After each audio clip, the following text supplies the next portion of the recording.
11, 12, 13, 14, 15, 16, 17, 18, 19, 20 भनेपछि 1500 चाहिँ राख्छु म आज।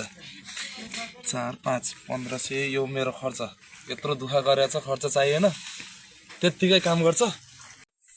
भाइ कति भयो त आज हिसाब? 1, 2, 3, 4, 5, 6, 7, 800 रुपियाँ छ त यहाँ। 800 रुपियाँ जम्मा यति मात्रै हो? यति त उठाउन पर्ने हो त। के दाइ तपाईँलाई मेरो विश्वास छैन? विश्वास लाग्दैन भने भोलिदेखि काम गर्दिनँ दाइ म। मेरो विश्वास सही छैन, यति मात्र भन्नु। के चोरे जस्तो लाग्यो तपाईँलाई? यति हो उठेको? छ नि भाइ, तिम्रो विश्वास छ नि, त्यही हो त तिमी मसँग काम गरेर। त्यही त दाइ, तपाईँलाई विश्वास गरेर त म पनि छु त दाइ। यहाँ काम गरिरहेको छु त, यसरी दुःख गरिरहेको छु, सामान हुटमा त्यत्रो हालिरहेको छु, ढोकामा बसेर मान्छे बोलाइरहेको छु, भाडा उठाइरहेको छु। ल भाइ, खानासाना खाऊ, गाडीमा राम्रोसँग बस, म चाहिँ घर गएँ।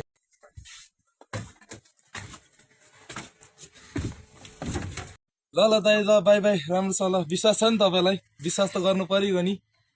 यति 1500 नचोरे त खाना नि पुग्दैन। मेरो बुढी बच्चा कसरी पाल्नु? नत्र मासु भात ल्याप ल्याप, ढोका ढ्याप ढ्याप मात्र हो।